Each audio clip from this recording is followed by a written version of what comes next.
Paris, chérie, le beau Paris, c'est toujours toi que j'aime. Hello there and welcome to Paris Set Me Free mini photo tutorials, and in this case a photo critique of, or an appreciation of, some photographs taken by one of my Paris Walks clients, William from Belfast in Northern Ireland. Now William's asked me to comment on 6 pictures. I don't think I'll have time, William, but I'll do my best. Starting off, well, first of all, let me just say that William has a superb eye. You can see that straight away. I'm going to show you these all from the beginning, something I don't normally do for a bit of suspense, but here, let me show you a few of his pictures in case we don't get to talk about all of them. So you can see he's got a really great eye for both the unusual thing that'll make a good shot and, of course, composition. Let's just have a look at this one then. What we've got is a classic Paris sidewalk, pavement, gutter, cycling lane, if cycling lanes can be classic, and you've got one of these little guys who says, please cycle here. And I always try to get a picture of a bike if I'm taking a picture of one of these little painted guys as well. That isn't the case here, but I don't think you need it. That is the subject. And what he's got are these lovely lines. There's this one. There's this, you can see the edge of it there, and the direction the cyclist is going by following his body. And this line here, it's in black and white. I'm guessing that it is pure black and white, and not just that the picture didn't have any colour in it. And I think that's a good choice. You've got these 2 posts here, which are actually reflected slightly in this puddle. And it's a pretty strong photograph. It's pretty good. Not sure if it says Paris in it. I mean, you can never always get something that's saying where the place is, but that's not a problem. I like these converging lines personally, and also this nice contrast that you get on slightly damp days. It really livens up a boring grey pavement. So that's a nice shot. Let's move on to another one which has superb composition, I think, and a superb eye to have spotted it. There it is. Have a look at that. Now, I don't know if you can guess where this is. Now, this, you see, does say Paris to me, because I'm thinking, hang on, I know these weird pipes all on the outside of the building. I know that staircase that goes up through these transparent tubes up to about the 5th floor, where there's the Modern Art Museum. It's the Pompidou Centre, or Beaubourg as the locals call it. And what's this guy doing here? Well, he's actually part of the Stravinsky fountain, and isn't actually right next to the building. But what William has done is very cleverly position him in this bottom right-hand corner, which has been brilliantly framed by putting this dead center in the middle. So you've got these 4 sections. One has nothing.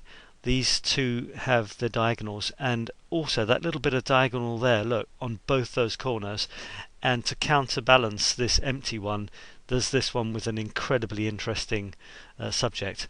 So very impressed with that photograph there. Wish I'd taken it, and may well go back and steal the photograph from you and get one of my own. Look at that. Lovely. Again, it's almost black and white, but for the red, I was going to say lips, but skeletons don't have lips. Well, this one kind of does. And that blue eye there, marvellous. Absolutely love that picture. Let's zoom over to this one. And in a nutshell, I like it because it screams Paris at you, this one, as opposed to the gutter one, which didn't. This screams Paris in the most obvious way. Tons of little plasticky or metal garish Eiffel Towers. But what's clever about this shot is it's very clearly divided into 3 parts. This one divided there with the bottom bit of the peeling paint. And then there's this line here, which the top third of the picture is actually, it's very clever because it's a reflection, but it's a very Parisian reflection. You can see this house, and it's quite an old house, typically Marais. We were in the Marais, which is one of the older districts. And it's beautifully combined, garish modern Paris, if you like, although I do love Lady Eiffel, of course. It even says Paris there in the French flag colours, with old traditional Latin Marais buildings and architecture. So that's another winner, I think. Very nice. These three bands here, these three horizontal bands. Right, moving swiftly on. Let's go to this one. Another shop window, and another nice treatment, quite similar to the skeleton one, if you remember, where the skeleton one there, you see, where the subject has been framed within the frame. Slightly different framing. Very nice two colours here. Subject slightly off centre there, and well spotted. Yeah, I don't know. I mean, I could give suggestions on other ways of doing it, but I'm not really sure if it's worth it. Included the top there, perhaps because it gives a hint of babe. Maybe it says baby or something, bab. And this little slot here, I reckon counterbalances the fact that this slot here falls off the edge of the picture. In other words, there isn't an obvious frame on this side, which could be slightly disturbing, but in a way it's been countered by the fact that this one falls off the edge of the picture this way as well. And there you go. I think it's quite an effective shot. Now let's finish off by looking at two horizontal compositions. Here's the first one, and this was one I stupidly didn't take a picture of. I saw William taking a picture of all these hats and stuff, and I didn't go for it. And what's he got? Well, he's got a great shot. He's got the bottom, nearly third, certainly quarter to third, filled with tons and tons of hats, which is good.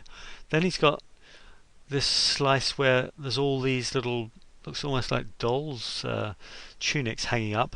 And then zooming out towards you at another angle, almost over your head, are a few more hats echoing the theme. Some very interesting compositions there, the two right next to each other, this one hanging down. The whole of this thing is covered and framing like a top frame of the photograph, this orange, it's not exactly an awning, but canopy thing, over the store. And very curious, well, two more things actually. There's a lady reaching in to look at a hat, which adds to the human interest. There's another person in the background wearing a hat. It just gets better and better, this photograph. And then there's these curious two mirrors. There's a mirror there which I've only just noticed, but this is the one that really hits you, with these fuzzy trees. That's very curious, isn't it? Not sure. Was it? It must have been a mirror for people to look at themselves wearing the hats, I guess. And actually, all it's got though are blurred trees. Why are they blurred? Maybe they were moving in the wind, because everything else seems to be sharp, including the edges of that mirror. So that's another great shot. Looks like I'm going to go for all six here, William. And coming down to your last one there, another shot I didn't get. Not kicking myself, because I'm still hurting from the last one I didn't get, but good for you. You know, you had the guts to do it. I mean, there were four of these guys, Hasidic Jews, walking down, which is typical of the Marais, especially Rue de Rosier, which is where we were, one of the main Jewish streets. And there were four of these gentlemen and gentle teens, because a couple of them looked quite young, in their typical black coats, white shirts, and black hats, and it was an impressive photograph. Because I was with photographers and who were obviously shooting, I didn't shoot. It was a decision I had to make, because one person is fair enough, but if the whole load of them, I mean, you're in their quarter, and I wanted to respect that. They're not a tourist attraction, really. You know, I mean, they are for photographers, but having said that, they're leading their lives. What if someone came along and poked cameras in my face all the time when I was walking down the street? So I didn't go for overkill. I didn't get the shot. I enjoyed watching William get the shot, and he's got a superb shot. I don't have any time to say much about it, just that I love the composition. The background's fuzzy, it's grainy, it's a beautiful expression. The lighting is hitting his shoulders and the rim of his hat because it was a low light from behind. Brilliant! See you in Paris again soon. Bye-bye. Depuis que je suis à Paris, le jour et la nuit, je suis gris. j'ai compris la douceur de vivre. Je suis fou de joie, je suis ivre, depuis que je suis à Paris.